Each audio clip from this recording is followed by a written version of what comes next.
Daniel's boots crunched against shards of broken glass as he moved through the dim hallway. The emergency lights flickered on and off, throwing everything into a red, pulsing glow. Smoke curled from the torn wiring in the ceiling. Somewhere far away, metal groaned as the damaged space station shifted under its own weight. His rifle was gone, lost when the blast had thrown him into the wall, so now he carried only a short metal rod he had pulled from the debris. It wasn't much, but it was all he had. He kept his steps quiet. The station was silent except for the occasional creak or hiss of escaping air. Then a sound broke the stillness, a low rumble, deep and strange. At first, he thought it was the station's power core failing. But no, it was too soft, too alive. It was almost a purr. Daniel froze and listened. The sound came again, closer this time. He tightened his grip on the rod, ready for anything. Slowly, he moved toward the noise, his heart beating faster with every step. He rounded the corner and stopped. She was standing there in the middle of the corridor, an alien girl. Her skin shimmered faintly, like polished silver under the emergency lights. Her eyes glowed golden, fixed on him with an intensity that made his chest tighten. Long black hair fell over her shoulders, and at the end of her spine, a sleek tail swayed slowly from side to side. Claws tipped her fingers, catching the light as she tilted her head. She stepped toward him. He instinctively raised the rod, but she didn't flinch. Instead, her lips curled into a faint smile. "A grrr," she said, her voice low and smooth. Daniel blinked. "A what?" "A grrr," she repeated, purring the word as if it meant something obvious. He didn't know whether she was mocking him, warning him, or playing some kind of game. Her voice was oddly calm. Yet her eyes kept shifting, not just on him, but behind him, scanning the shadows as if something else was there. "What are you doing here?" Daniel asked, glancing down the corridor. She didn't answer right away. Instead, she took another slow step closer. He noticed a tear in the fabric of her clothes and a faint line of blood running down her arm. She was hurt. Still, there was no fear in her face. "You shouldn't be here," she said finally. "They will come back." "They?" Daniel asked. Her gaze flicked past him again, her pupils narrowing. "The hunters." A faint sound reached Daniel's ears, metal dragging across metal, somewhere down the hall. He turned his head, straining to listen. Whatever it was big. "We need to move," she said, her tail swishing faster now. Daniel hesitated. He didn't trust her.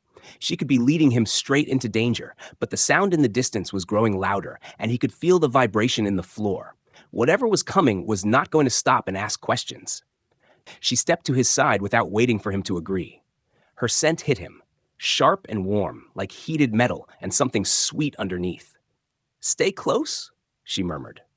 They moved quickly, weaving through the smoke-filled halls.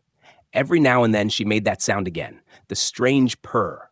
Daniel couldn't tell if it was meant to calm him or if it was simply something her kind did naturally. They passed a broken doorway, and Daniel caught sight of deep gouges carved into the wall, long, parallel marks as if made by huge claws. The metal was bent inward. Something had forced its way through here. "What did that?" he asked. Her eyes narrowed. "If you are lucky, you will not find out." The corridor bent sharply, and she stopped so suddenly that Daniel nearly bumped into her. She lifted a hand, signaling him to stay still. Her ears, pointed, delicate, twitched toward the shadows ahead. The sound came again, a scrape, a heavy thud, and then silence. Daniel tightened his grip on the rod, feeling the sweat on his palms. His breathing seemed too loud in the stillness. She leaned toward him, so close that he could feel the warmth of her breath near his ear.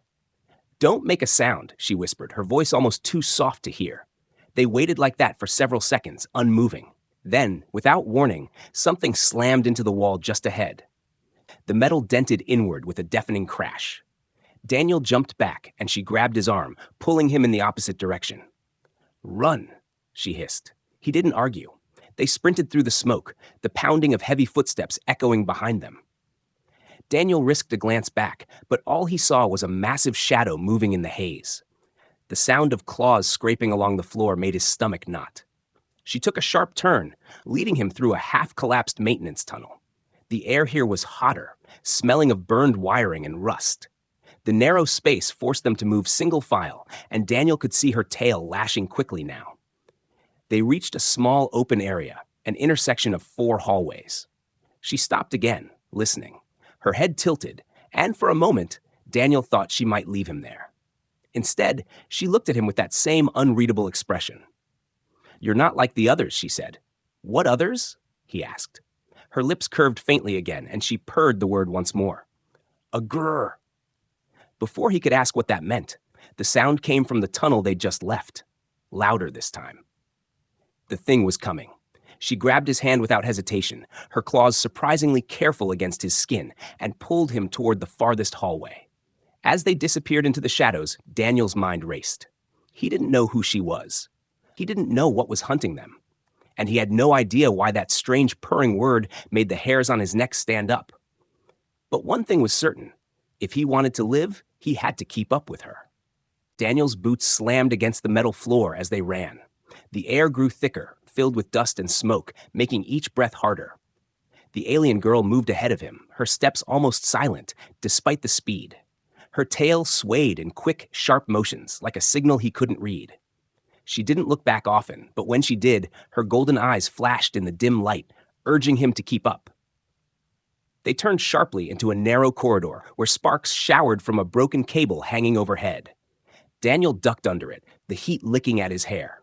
Somewhere behind them, the heavy footsteps grew louder. A sharp, metallic screech rang out, echoing through the station's empty halls. "What is that thing?" Daniel asked, panting. "Not now," she replied, her voice low but firm. Her refusal only made him more uneasy. He didn't like following without answers, but right now, running was the only choice. They passed through what looked like an abandoned storage room. Crates were scattered across the floor, some broken open, their contents spilled. One crate was clawed in half, the thick plastic shredded as if it were paper. Daniel's gut twisted at the sight. She paused just long enough to sniff the air before moving again. He noticed the way her ears tilted slightly, like she was tracking sounds he couldn't hear. "It's close," she muttered under her breath. They slipped into another hallway, this one darker than the rest. The only light came from a faint emergency strip along the floor. It felt like stepping into a throat, the walls closing in, the shadows thickening around them. Daniel's grip tightened on his metal rod, his senses screaming that something was wrong. Then she made that sound again, a soft rolling grrr deep in her chest. It wasn't loud, but it cut through the silence like a warning. Daniel's skin prickled. "Why do you keep doing that?" he whispered. She glanced over her shoulder. "It's how my kind speaks when there is danger near." "That's comforting," Daniel muttered, though his voice shook slightly. Suddenly, a crash erupted from behind them. Metal groaned as if something massive had slammed into the wall. Dust rained from the ceiling, and the floor vibrated beneath their feet. She didn't wait. She grabbed his wrist and yanked him forward. Her claws dug lightly into his skin, not enough to hurt, but enough to make him realize she was strong.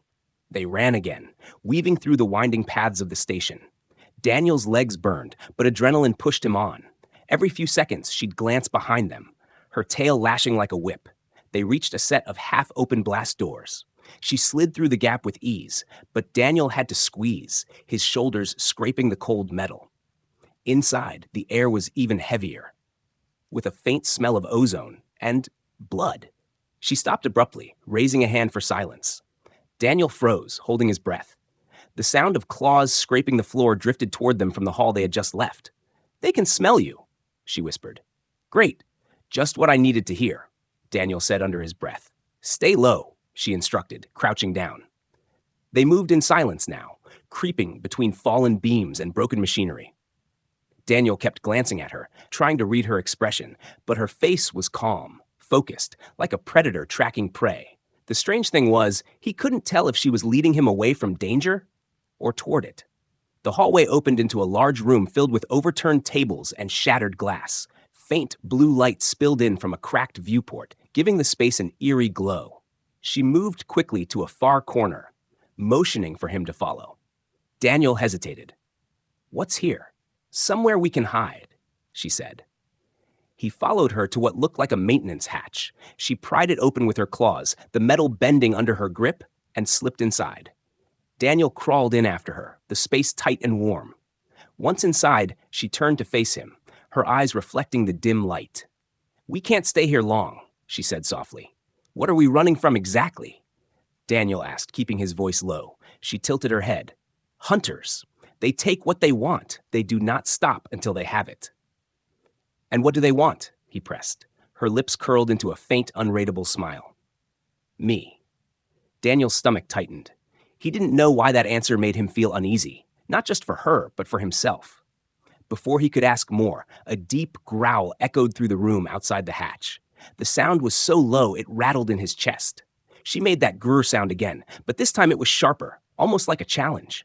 Her tail stiffened, and her claws flexed slowly. Daniel realized she wasn't just scared, she was ready to fight if she had to. The noise outside grew closer, heavy breathing, footsteps, the scrape of claws.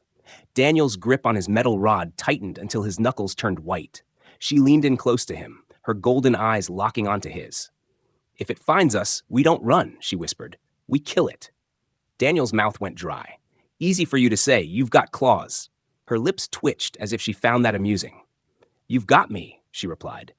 The creature outside sniffed the air, a wet, rasping sound. Daniel's heartbeat pounded in his ears. He could see a shadow moving across the crack of the hatch. Then, without warning, the sound moved away, slow and heavy, fading into the distance. She relaxed slightly, her tail lowering. We move now, she said, crawling out of the hatch. Daniel followed, his legs stiff from crouching. She led him to another exit on the far side of the room. The corridors beyond were quieter, but every step still felt dangerous. He didn't know how long they could keep running before the hunters found them again. As they moved, Daniel caught her glancing at him with that strange expression, like she was studying him. She purred the word again, low and soft. Grrr. What does that mean? He asked, frustrated. She didn't answer. Instead, she turned forward, her pace quickening.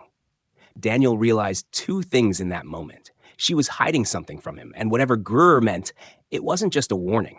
It was personal. They slipped into a small room at the end of a narrow corridor, the door half hanging off its hinges. Inside, the air was cooler, and the faint hum of machinery told Daniel that at least some part of the station still had power. Broken panels and scattered tools lay across the floor, but it was quiet, too quiet. She moved inside first, scanning every corner, her golden eyes glinting in the dim light. Daniel closed the door behind them as best he could, pushing a broken crate against it for extra cover. His chest still rose and fell quickly from running, and the taste of smoke clung to the back of his throat. She stood in the middle of the room, her head slightly tilted, listening for sounds beyond the walls. Think we lost them? He asked quietly. Her eyes shifted to him, unblinking. For now. Daniel lowered himself onto an overturned crate, his muscles aching. She moved closer, crouching in front of him. Her fingers, tipped with sharp claws, reached out and brushed against the side of his neck. He tensed instinctively, but she didn't scratch him. Her touch was light, almost careful. You smell different, she said softly, as if speaking to herself. That's good, Daniel replied, unsure. She leaned in slightly, inhaling as if trying to memorize his scent. Different is not always bad, she murmured, her tail curling lazily behind her. Daniel shifted uncomfortably, his mind racing with questions. You going to tell me what's going on here? Why those things are after us? Why you're here? Her gaze didn't waver. You wouldn't understand. Try me, he said, his voice firmer now. Her eyes narrowed a fraction, studying him like she was deciding whether he was worth telling. Then she sat back on her heels. The sound I make, the word you keep asking about, grrr, it means two things in my language. One is danger. The other? She stopped, her lips pressing together, as if the second meaning was something she didn't want to give away yet. Daniel leaned forward. The other? She shook her head. If we survive this, I'll tell you. The way she said it made his stomach tighten. There was weight in her words, like she was holding back something important. But before he could press further, a faint, metallic thump echoed through the corridor outside. Both of them froze. The sound came again, closer. Daniel's fingers tightened around the metal rod he carried. She rose to her feet without a word, her tail stiff and her ears angled toward the door. Her eyes glowed brighter in the dim light, and that low grrr rumbled in her chest again, deeper than before. What is it? He whispered. They found us, she replied simply. The door rattled slightly, as if something brushed against it. Daniel's heartbeat picked up speed. Is it the same one? No, she said, her voice grim. There's more than one now. The crate blocking the door shuddered under a heavier impact. Daniel stood, ready to fight, but she held up a hand, motioning for him to wait. The pounding stopped, replaced by silence. She tilted her head, listening so intently that Daniel didn't even dare breathe too loudly. "They're testing us," she said finally, "seeing if we'll panic." Daniel exhaled slowly. "And what happens if we fail the test?" "They come in fast," she answered. She moved to the far side of the room, pulling a loose panel from the wall. Behind it was a narrow maintenance shaft, barely wide enough for a person to crawl through. "We can use this," she said. Daniel didn't move right away. "And if they're waiting at the other end?" Her lips curved slightly in something that might have been a smile. "Then we kill them." There it was again, that strange, fearless confidence in her voice. Daniel still didn't know if it came from skill or arrogance, but it was the only thing keeping him steady. The pounding on the door returned, louder this time. Dust fell from the ceiling, and Daniel felt the vibrations through the floor. He exchanged a quick glance with her, and without speaking, they both knew it was time to move. She slipped into the shaft first, her movements quick and fluid. Daniel followed, the metal scraping against his shoulders as he crawled. The space smelled faintly of oil and rust, and every sound they made seemed too loud in the cramped tunnel. They emerged into another dim corridor, this one lined with flickering screens and broken consoles. She stood, scanning the area before stepping forward. Daniel followed, keeping his rod ready. After a few steps, she slowed, glancing over her shoulder at him. "You're slower than I thought." "Sorry I'm not built for tight spaces," Daniel muttered. She gave a short, amused sound, half laugh, half purr. "Not slow in that way." "What way then?" he asked. Her golden eyes lingered on him for a long moment before she turned away. "You'll understand soon." The floor beneath them creaked, and from somewhere deep below, a howl rose through the metal, low, drawn out, and inhuman.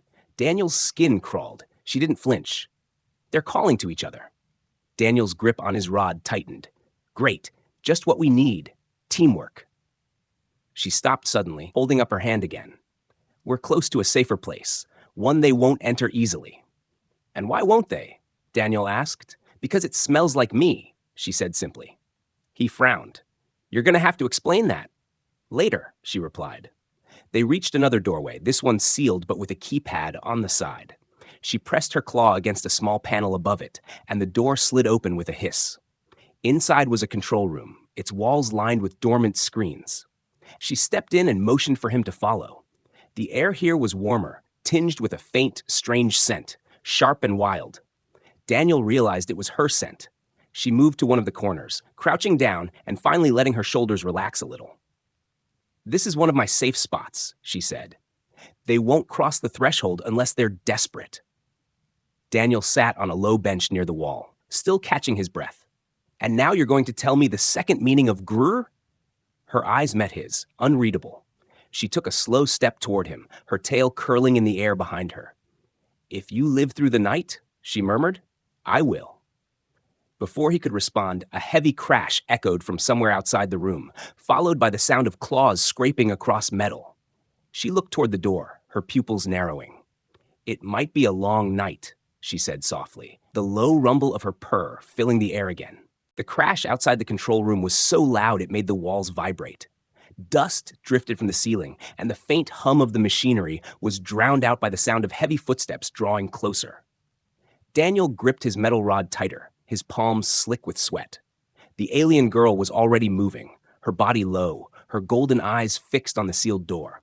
Her tail lashed slowly, a sign he was starting to understand. She was ready to fight. The door shuddered under a blow so strong it bent the frame slightly inward. Daniel's heart pounded, each thump echoing in his ears. "You said they wouldn't come in here," he whispered. Her gaze never left the door. "I said they wouldn't, unless they were desperate. This one is desperate." Another slam. The panel beside the door sparked, and the air filled with the scent of burning wires. The alien girl stepped forward, her claws sliding out with a faint metallic sound. She made that deep grrr again, but this time it was louder, sharper, and carried a promise of violence. Daniel's mind raced. He was a mechanic, not a soldier anymore. Fighting whatever was out there was insane. But then the memory of the shredded crates and claw marks flashed through his head. There was no escaping it. They were trapped. The door split open with a screech of tearing metal. The creature that stepped through was worse than Daniel had imagined. Taller than both of them, with jagged plates of bone running along its arms and back. Its head was low and wide, with a mouth full of curved teeth. Its eyes glowed faintly red, fixed instantly on the alien girl. She moved first. Her speed was unreal, her body a blur as she darted to the side, forcing the creature to turn. Daniel swung his rod at its arm, the blow glancing off the bone, plating with a metallic clang. The creature roared, the sound shaking his ribs, and swiped at him. He stumbled back, barely avoiding claws that could have sliced him in half. The alien girl leaped onto the creature's back, her claws digging between the bone plates into the softer flesh beneath. The beast howled in rage, thrashing violently, slamming her against the wall. She didn't let go. Blood, thick and dark, splattered across the floor. Daniel saw an opening. He rushed forward, jamming the end of his rod into the side of the creature's knee joint. The beast dropped slightly with a hiss of pain. The alien girl used the moment to slash deep across its neck. The creature spun suddenly, throwing her across the room. She hit the wall hard, sliding to the ground. Daniel felt a surge of panic. If she was out, he wouldn't last seconds. The beast lunged at him, its jaws snapping shut just inches from his face. The stench of its breath was enough to make him gag. Instinct took over. He jammed the rod into its open mouth and shoved with all his strength. The creature bit down, shattering the metal, but it gave him enough time to dive aside. The alien girl was already back on her feet, blood trickling from a cut on her forehead. She pounced again, this time going for its eyes. One clawed hand sank into the left socket, and the beast screamed, swinging wildly. Daniel grabbed a broken piece of paneling from the floor and drove the sharp edge into its exposed side where the plating was thinner. The creature staggered, its roars echoing through the room. The alien girl twisted her claws free and landed beside Daniel, breathing hard but smiling faintly. "Almost," she said. The beast swung one last time, catching her in the side. She cried out, falling to her knees. Without thinking, Daniel charged forward, grabbing a loose cable hanging from the wall. The end sparked dangerously. He shoved it against the creature's neck. Electricity burst through its body, the smell of burning flesh filling the air. The beast convulsed, letting out a final ear-splitting screech before collapsing with a crash that shook the floor. Smoke curled from its wounds, and the only sound left was Daniel's ragged breathing. He turned to her, dropping the cable. "You okay?" She pressed a hand to her side, blood seeping between her fingers, but her expression stayed calm. "Better than it is," she said, glancing at the dead creature. Daniel knelt beside her, unsure where to touch without hurting her. "You're bleeding a lot." Her eyes locked on his, and for a moment her voice softened. "I've bled worse." Then, almost like a reflex, that low purr rolled from her chest again. "Grrr," Daniel frowned. "You're hurt and still doing that?" She gave a faint smile. "It means more when there's blood." He didn't know what to make of that, but there was no time to question it. The distant echoes of more footsteps reached them, slow, deliberate, and far too many. Daniel looked at the creature's corpse. If that was just one of them, what happens when the others show up? She pushed herself up, leaning slightly against the wall for support. "Then we move. We don't stop until there's nowhere left to run." Daniel helped her stand. She refused to let him carry her, but he kept a hand near her just in case. They stepped over the fallen beast, its blood sticky on the floor, and slipped out through a side door the fight had exposed. The hallway beyond was narrow and full of shadows. Every sound seemed louder now, the hum of the damaged lights, the faint hiss of leaking air, the uneven thud of their footsteps. She led the way despite her injury, her movements still sharp and alert. Daniel couldn't help glancing at her every few steps. She had just taken on a monster twice her size and was still moving forward as if nothing could stop her. But the faint tremor in her tail told him she was in more pain than she let on. When they reached another sealed hatch, she paused and looked at him. "You fought well," she said simply. Daniel shook his head. "I got lucky." "No," she said, her eyes narrowing slightly. "Luck doesn't fight beside you. Luck runs." Before he could respond, she opened the hatch, and they stepped into darkness once more, both of them knowing the fight wasn't over, only delayed. They moved through the dark tunnel, the dim emergency lights casting long, shifting shadows on the walls. The air was heavy with the scent of burnt wiring and something metallic, blood, both hers and the creature's. Daniel kept close to her, ready to catch her if her injured side gave out, but she kept walking with the same steady pace. Her tail moved slower now, almost dragging on the ground. They entered a small abandoned control room, its glass panels cracked and consoles covered in dust. A faint blue glow from a damaged screen lit the space just enough for them to see each other's faces. She stopped in the middle of the room and leaned against a table, finally allowing herself to rest. Daniel closed the door behind them and wedged a piece of debris under the handle. He crouched beside her. "You need to stop moving for a while. You're hurt." Her golden eyes met his, calm despite the streak of blood on her temple. "I told you before, I've bled worse." Daniel sighed, pulling a cloth from his pocket and holding it out to her. She took it but didn't use it right away. Instead, she studied him for a long moment, her head tilting slightly like she was considering something important. "You've been asking about the sound I make," she said softly. "The grrr." Daniel nodded. "You've been making it since I met you." "I figured it was just some alien warning system." She shook her head slowly. "It's more than that. In my culture, it means two things. The first, yes, it's a warning, a way to tell others danger is near. But the second meaning," she paused, her tail curling slowly around her leg, "it means I have chosen someone." Daniel frowned. "Chosen for what?" Her eyes didn't leave his. "As a protector, as a mate, sometimes both." The words hung in the air, heavier than the silence between them. Daniel opened his mouth, but no words came out. His brain scrambled to make sense of it. "Wait, you mean, since the first time you said it?" "I marked you," she interrupted, her voice calm but firm. "When I said it to you, it meant I was claiming you as mine." Daniel blinked. "That's not something you lead with?" Her lips curved faintly. "In my world, it is understood. I forget humans need everything explained." He sat back, still processing. "So the entire time we've been running from those things, you've basically been." "Yes," she said, cutting him off again. "And now, they will know too." Daniel glanced at the closed door, his stomach tightening. "That doesn't sound good." "It's not," she admitted. "If they kill you, they will take me. If you live, I am yours." He stared at her, unsure which part of that sentence to focus on. "This is insane." "Life is insane," she replied without a hint of humor. "Now you understand why I fight beside you." Before Daniel could respond, a loud crash echoed from somewhere deep in the station. The sound was followed by several smaller impacts, like heavy feet slamming into the metal floor. They were coming again, and it didn't sound like just one. She stood, ignoring the pain in her side.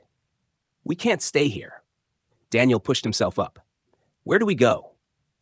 "There's an old cargo bay 2 levels down," she said. "It has walls thick enough to buy us time, maybe enough to end this." "End this?" Daniel repeated. "There's more than one of those things, remember?" She stepped closer, her eyes fierce. "Then we kill more than one." Daniel followed her out into the corridor, his mind still stuck on what she had told him.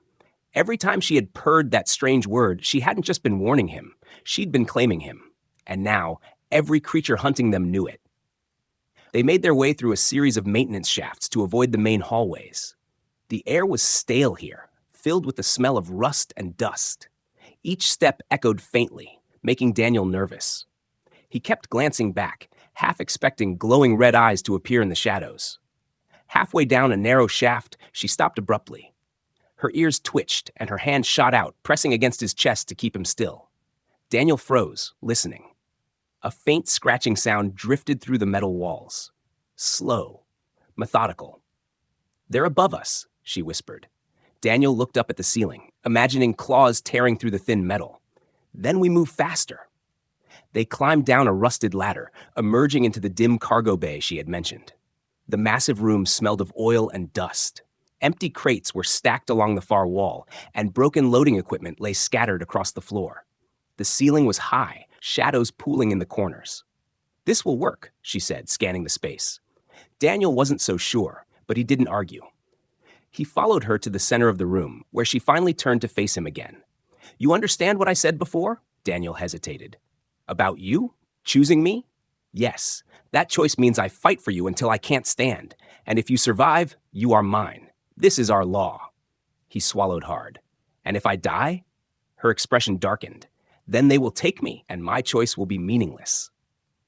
Daniel tightened his grip on the broken metal rod. Guess I better not die then.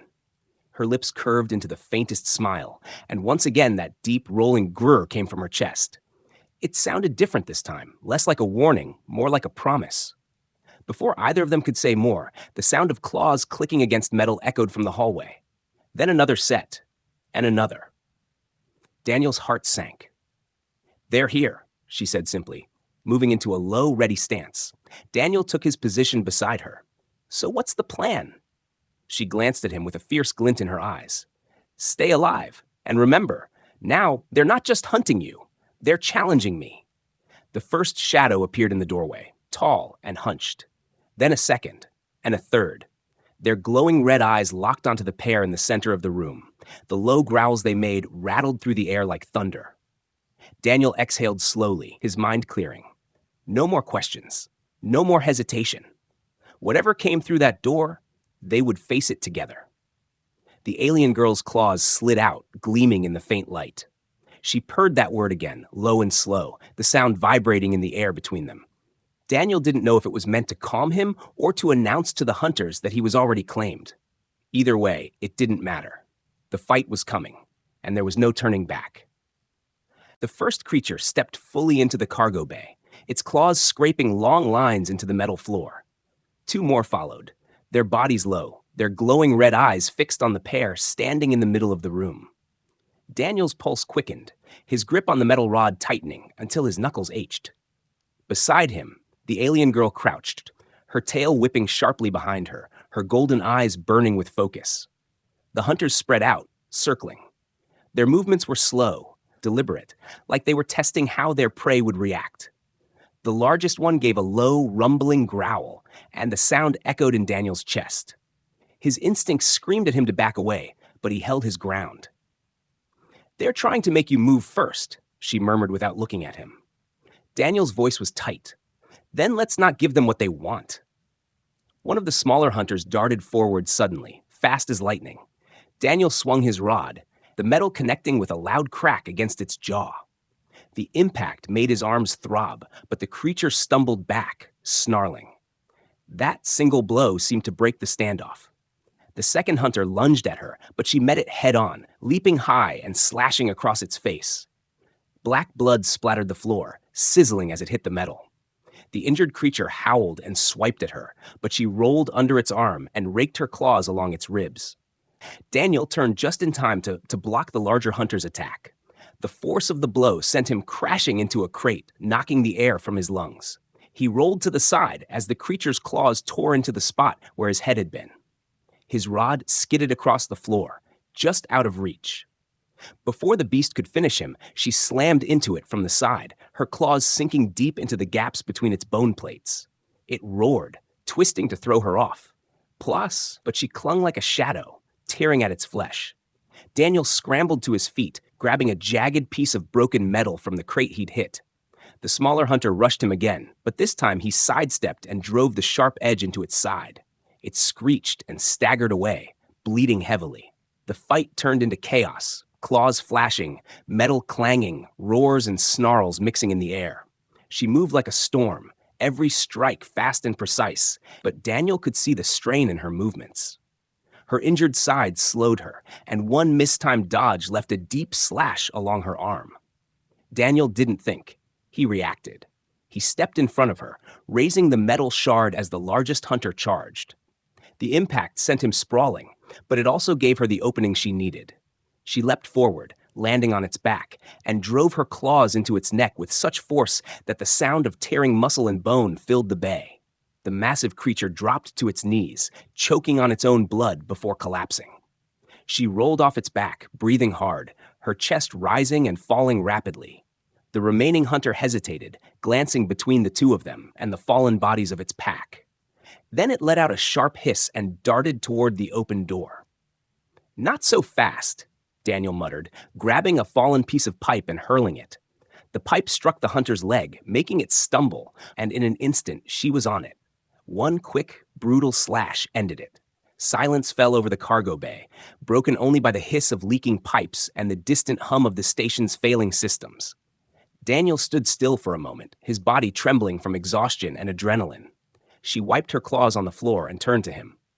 "You're still alive," she said, her voice low but carrying a hint of approval. He let out a shaky laugh. "You sound surprised." "I'm not," she replied. "I chose you for a reason." Daniel moved to her side, noticing how her steps faltered slightly. "You're bleeding again. You need to sit down." She didn't argue this time. They found a corner away from the bodies, and she sank to the floor, leaning back against a crate. Daniel knelt beside her, tearing strips from his sleeve to wrap her wounds. She didn't flinch at the touch, but her eyes never left his face. "You risked yourself for me," she said quietly. "Pretty sure you've done the same for me about 20 times today," he replied. Her lips curved faintly. "We are even, then." She let out a softer grrr than before, the sound almost like a whisper. Daniel shook his head. "I still don't know how you can purr like that after a fight like this." "Because it means something different now," she said, her gaze steady. "It means you survived, and I am still yours." He didn't know how to answer that, so he focused on tying the last strip of fabric. When he was done, she flexed her arm experimentally and gave a small nod. A sudden thump from above made them both look up. The sound was distant, but it reminded them the danger wasn't over. "They'll send more," she said. "The others will smell the blood." Daniel stood, gripping the broken metal shard again. "Then we'll be ready." She pushed herself up, slower this time, but her eyes were still sharp. "If they come, we finish it here. No more running." He met her gaze, feeling the weight of her words. "Together." She purred again, a low, dangerous sound that seemed to echo in the bay. "Together," she agreed.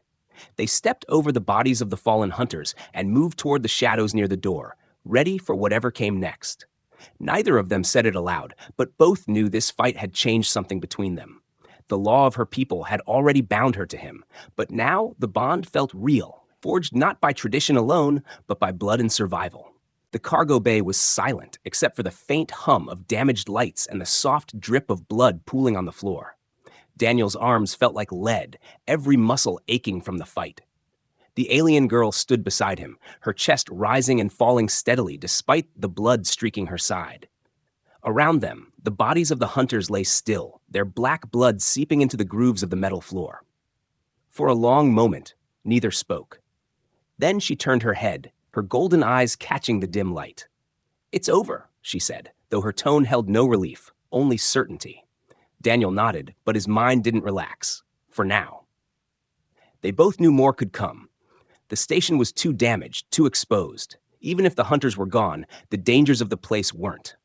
Still, for the first time since meeting her, Daniel felt a flicker of calm. She moved to one of the fallen creatures, crouching to inspect its bone plates. She tore a curved piece free and handed it to him. "Keep this. It will remind you that you fought and lived." He turned the piece over in his hands. It was heavy, smooth on one side, jagged on the other. "Thanks, but I'd rather just not meet another one of these things again." Her lips curved faintly. "You will. But next time, you'll be ready." A low creak echoed through the walls, as if the station itself was groaning under the strain of its wounds. Somewhere far above, a faint alarm began to sound. Daniel looked up. "That's not good." She straightened, her ears twitching. "Rescue ships." Daniel blinked. "Rescue ships? You can tell from here?" She tapped one pointed ear. "Yours are loud and slow." For the first time in what felt like hours, Daniel let out a genuine laugh. "I'll take slow over not coming at all." They made their way out of the cargo bay, stepping over broken machinery and shattered crates. The corridors felt different now, less like a maze and more like a path to safety. She still moved ahead of him, but her pace had slowed.